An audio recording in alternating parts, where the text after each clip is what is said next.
Frankenstein, or the Modern Prometheus, the book by Mary Shelley, read for you by Weirdo. Chapter 10. I spent the following day roaming through the valley. I stood beside the sources of the Aveyron, which take their rise in a glacier that, with slow pace, is advancing down from the summit of the hills to barricade the valley. The abrupt sides of vast mountains were before me. The icy wall of the glacier overhung me. A few shattered pines were scattered all around. And the solemn silence of this glorious presence chamber of imperial nature was broken only by the brawling waves or the fall of some vast fragments. The thunder sound of the avalanche or the cracking reverberated along the mountains of the accumulated ice, which through the silent working of immutable laws was ever and anon rent and torn, as if it had been but a plaything in their hands. These sublime and magnificent scenes afforded me the greatest consolation that I was capable of receiving.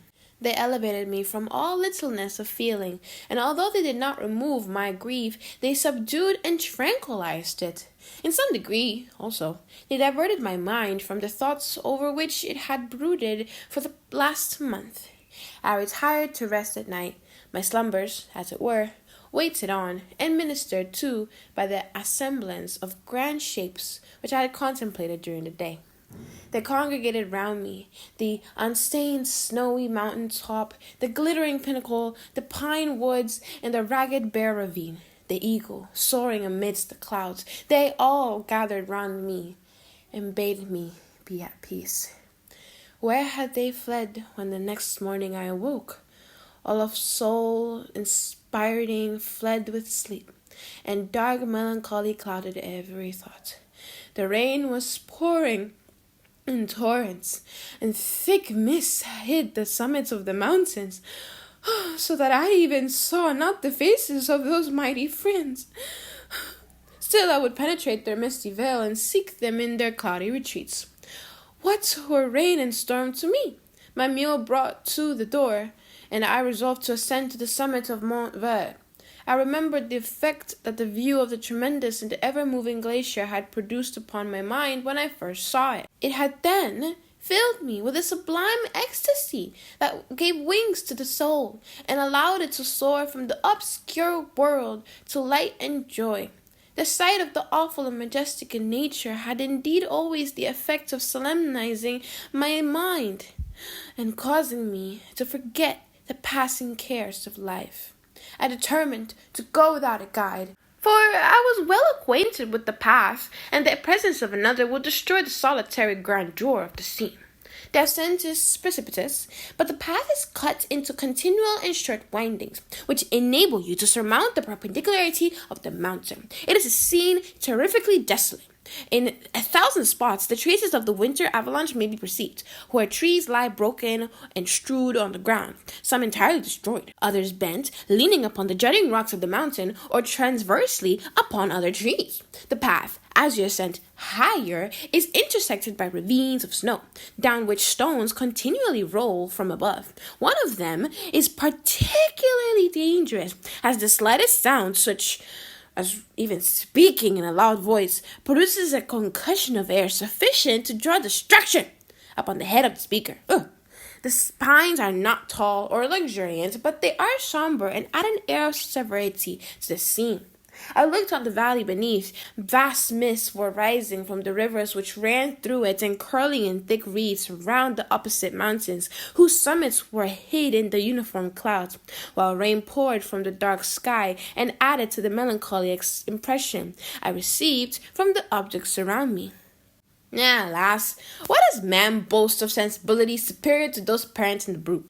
It only renders them more necessary beings. If our impulses were confined to hunger, thirst, and desire, we might be nearly free. But now, we are moved by every wind that blows, and a chance word or scene that word may convey to us. We rest. A dream has power to poison sleep. We rise. One wandering thought pollutes the day. We feel, conceive, or reason, laugh, or weep. Embrace fond woe, or cast our cares away. It is the same for Be it joy or sorrow, the path of its departure still is free. Man's yesterday may ne'er be like his morrow, naught may endure but mutability. It was nearly noon when I arrived at the top of the ascent. For some time, I sat upon the rock that overlooks the sea of ice. A mist covered both that and the surrounding mountains. Presently, a breeze dissipated the cloud, and I descended upon the glacier. The surface is very uneven, rising like the waves of a troubled sea, descending low and interspersed by rifts that sink deep. The field of ice is almost a league in width, but I spent nearly 2 hours in crossing it. The opposite mountain is a bare perpendicular rock. From the side where I now stood, Mont Vert was exactly opposite, at the distance of a league, and above it rose Mont Blanc in awful majesty. I remained in a recess of the rock, gazing on this wonderful and stupendous scene. The sea, or rather the vast river of ice, wound among its dependent mountains, whose aerial summits hung over its recesses. Their icy and glittering peaks shone in the sunlight over the clouds. My heart, which was before sorrowful, now swelled with something like joy. I exclaimed, "Wandering spirits, if indeed ye wander, and do not rest in your narrow beds, allow me this faint happiness, or take me as your companion, away from the joys of life." As I said this, I suddenly beheld the figure of a man at some distance, advancing towards me with superhuman speed. He bounded over the crevices in the ice, among which I had walked with caution. His stature, also, as he approached me, seemed to exceed that of a man. I was troubled, a mist came over my eyes, and I felt a faintness seize me. But I was quickly restored by the cold gale of the mountains. I perceived, as the shape came nearer, sight tremendous, and abhorred, that it was the wretch whom I had created. I trembled with rage and horror, resolving to wait his approach and then close with him in mortal combat. He approached me. His countenance bespoke bitter anguish, combined with disdain and malignity, while its unearthly ugliness rendered it almost too horrible for human eyes. But I scarcely observed this. Rage and hatred had at first deprived me of utterance, and I recovered only to overwhelm him with words expressive of furious detestation and contempt. "Devil!" I exclaimed. "Do you dare approach me? And do you not fear the fierce vengeance of my arm wreaked on your miserable head? Begone, vile insect! Or rather, stay, that I may trample you to dust. And oh, that I could, with the extinction of your miserable existence, restore those victims whom you have so diabolically murdered." "I expected this reception," said the daemon. "All men hate the wretched. How then must I be hated, who am miserable beyond all living things? Yet you, my creator, detest and spurn me, thy creature, to whom thou bound by ties only dissoluble by the annihilation of one of us. You purpose to kill me. How dare you sport thus with life, Do your duty towards me, and I will do mine towards you and the rest of mankind. If you will comply with my conditions, I will leave them, and you at peace. But if you refuse, I will glut the maw of death until it be satiated with the blood of your remaining friends." "Abhorred monster! Fiend that thou art! The tortures of hell are too mild a vengeance for thy crimes. Wretched devil, you reproach me with your creation. Come on then, that I may extinguish the spark which I so negligently bestowed."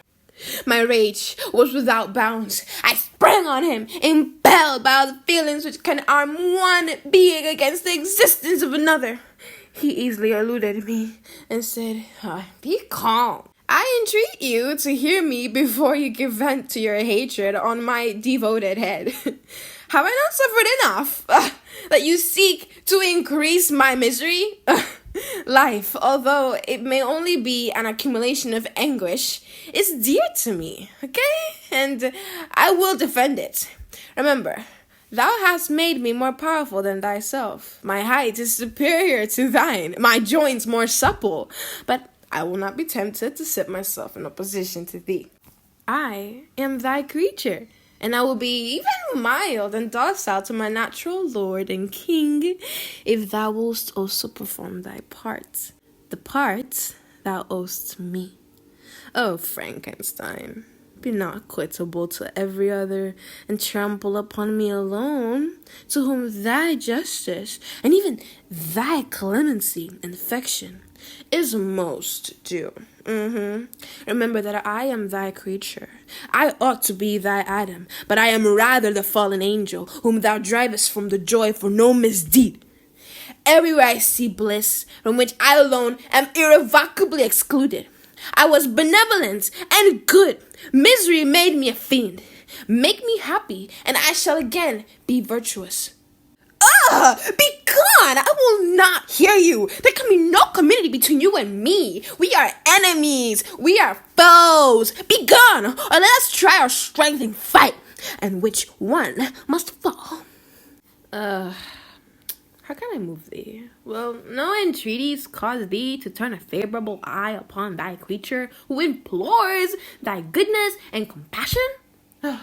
Believe me, Frankenstein, I was benevolent. My soul glowed with love and humanity. But am I not alone? Miserably alone? You, my creator, abhor me. What hope can I gather from your fellow creatures who owe me nothing? They spurn and hate me. The desert mountains and dreary glaciers are my refuge. I have wandered here many days. The caves of ice, which I only do not fear, are a dwelling to me, and the only one which man does not grudge. These bleak skies I hail, for they are kinder to me than your fellow beings. If the multitude of mankind knew of my existence, they would do as you do, and arm themselves for my destruction. Shall I not then hate them who abhor me? I will keep no terms with my enemies. I am miserable, and they shall share my wretchedness. Yet it is your power to recompense me and deliver them from an evil which it only remains for you to make so great, that not only you and your family, but thousands of others shall be as swallowed up in the whirlwinds of its rage. Let your compassion be moved, and do not disdain me. Listen to my tale. When you have heard that, abandon or commiserate me, as you shall judge that I deserve. But hear me. The guilty are allowed, by human laws, bloody as they are, to speak in their own defense before they are condemned. Listen to me, Frankenstein. You accuse me of murder, and yet you would, with a satisfied conscience, destroy your own creature. Oh, praise the eternal justice of man. Wow. Yet, I ask you not to spare me. Listen to me. And then, if you can, and if you will, destroy the work of your hands. Why do you call to my remembrance? I rejoined, circumstances of which I shudder. To reflect that I have been the miserable origin and author. Cursed be the day, abhorred devil, in which you first saw light. Cursed, although I cursed myself, be the hands that formed you. You have made me wretched beyond expression. You have left me no power to consider whether I am just to you or not. Be gone! Relieve me from the sight of your disgusted form. Oh my God. Thus I relieve thee, my creator, he said, and placed his hated hands before my eyes, which I flung from me with violence. Thus I take from thee a sight which you abhor. Still thou canst listen to me and grant me thy compassion. By the virtues that I once possessed, I demand this from you. Hear my tale. It is long and strange, and the temperature of this place is not fitting to your fine sensations. Come to the hut upon the mountain. The sun is yet high in the heavens, before it descends to hide itself behind your snowy precipices and illuminate another world. You will have heard my story and can decide. On your arrest, whether I quit forever the neighborhood of man and lead a harmless life, or become the scourge of your fellow creatures and the author of your own speedy ruin. As he said this, he led me the way across the ice. I followed. My heart was full, and I did not answer him. But as I proceeded, I weighed the various arguments that he had used and determined at least to listen to his tale. I was partly urged by curiosity, and compassion confirmed my resolution. I had hitherto supposed him to be the murderer of my brother, and I eagerly sought a confirmation or denial of this opinion. For the first time, also, I felt that the duties of the Creator towards his creature were, that I ought to render him happy before I complained of his wickedness. These motives urged me to comply with his demand. We crossed the ice, therefore, and ascended the opposite rock. The air was cold, and the rain again began to descend. We entered the hut, the fiend with an air of exultation, I with a heavy heart and depressed spirits. But I consented to listen, and seating myself by the fire which my odious companion had lighted, he thus began his tale. This is the end of chapter 10 of the book Frankenstein by Mary Shelley. Read for you by Weirdo. Hope you enjoyed. Oh my god, we're gonna get to hear the